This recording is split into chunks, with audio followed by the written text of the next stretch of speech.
Hello hi नमस्कार, तुमचं पुन्हा एकदा एका नवीन व्हिडिओ स्वागत आहे.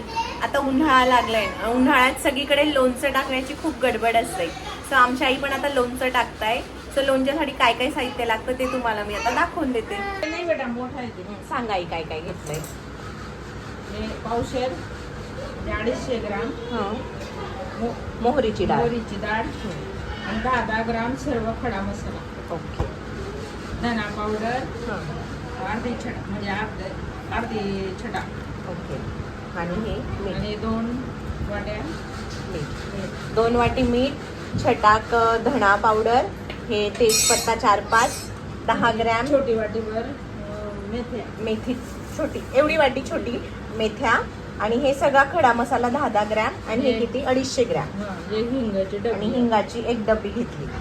2 वाट्या चटणी, आणि हे 3 गुळ पावशेर किती, गूळ, 3 पावशेर गुळ. 5 किलोला 5 किलोचं लोणचं टाकतोय आम्ही, त्याचं हे प्रमाणे. आणि याला 2-2 वाटी कलरची चटणी, 2 वाटी तिखट चटणी 2 वाटी, हे प्रमाणे. आता पुढची प्रोसेस पण थोड्या वेळात मी दाखवते. झालं थंड.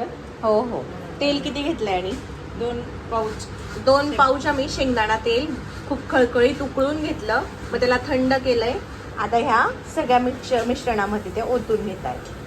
जास्त गरम तेल नाही टाकायचं, नाही तर मग हे सगळं मिश्रण जळून जातं, म्हणून ते थंड करून आता टाकून घेतोय.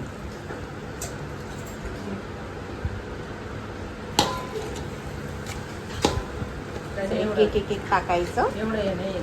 हा.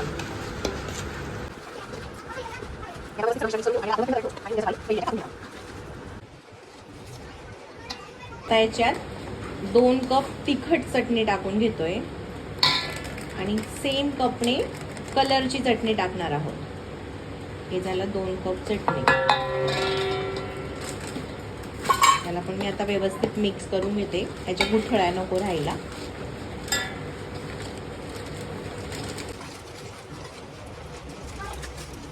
वाजता पूर्ण घरात आता लोणच्याचा सुगंध वळतोय. असं चालू चालू टाकलेलं लोणचं आणि गरम गरम पोळी खायलाही खूप छान लागतं.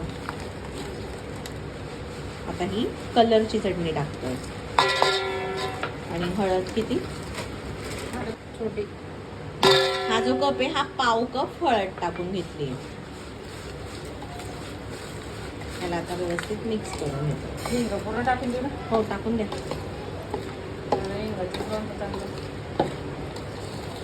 हिंग आणि तेल जितकं जास्त तितकं लोणचं जास्त टिकतं. इकडे 5 किलो कैरी आणली आहे. तिला आमच्याकडे बाजारातच फोडून देतात. याच्या फोडी करून घेतल्या आहे. त्यानंतर याच्यामध्ये अशी घाण असते ती काढून या पुसून थोड्याशा वाळवट ठेवल्या आहेत. याच्यातला जे पाण्याचा अंश असतो तो निघून जातो, आणि त्याने आपलं लोणचं बऱ्याच काळ टिकतं. आता ही कैरी उद्या या मिश्रणात ओतून घेऊया. गूळ ह्या तेलात असं वितळवून घेतोय, आणि मग ह्या मिश्रणात टाकणार आहे.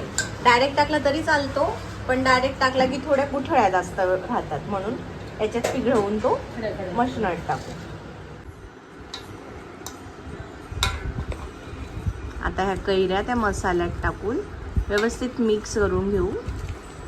हे मिश्रण रात्रभर थंड करण्यासाठी ठेवलं होतं. आता ते थंड झालंय, म्हणून त्यात कैरी कालवून घेतोय, आणि मग ह्या लोणच्याच्या बरणीत भरून देऊ.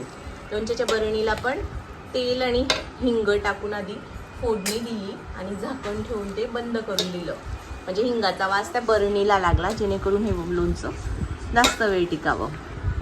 आता लोणचं रेडी आहे. एकदम छान दिसतंय लोणचं. लोणच्याचा सुगंधही खूप मस्त येतोय.